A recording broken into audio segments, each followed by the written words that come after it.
Loko. Loko. Ya, tebal dah ni.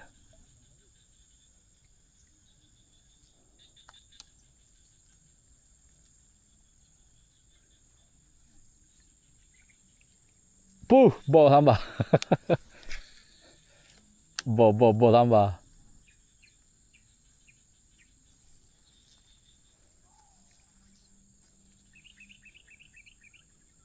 Oh. Kena. Ja. Strike ya. Nak ni. Curuk ya. Curuk pun ikan ya.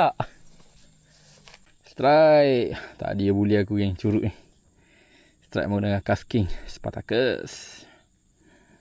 Soft rod aku guna daripada Hitokuchi, daripada MSF Fishing. Sedap ni. Guna ray ni steady je geng. Layan. Backlash boleh kata tak ada lagi kot hari ni.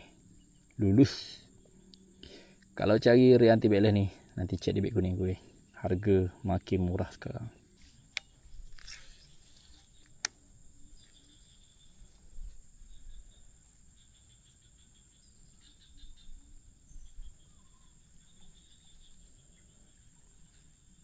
Oh.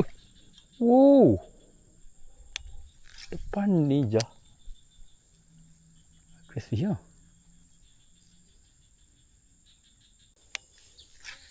Curug. Kam.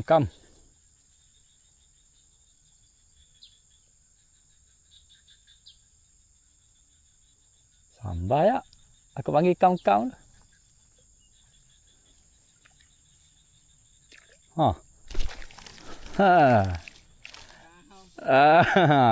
Kam boleh ikan.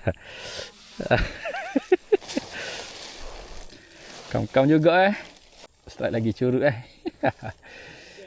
Oh, leg gang ya. Spartacus hanya lagi.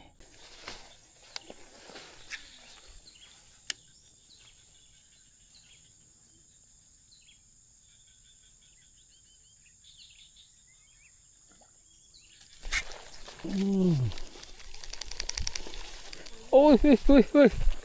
Allah. Lari yo. Terbaik aduh. Soft rod ni padu geng. Oi, ada lagi. Depan aku ya. Ya. Tidak tega lah ni.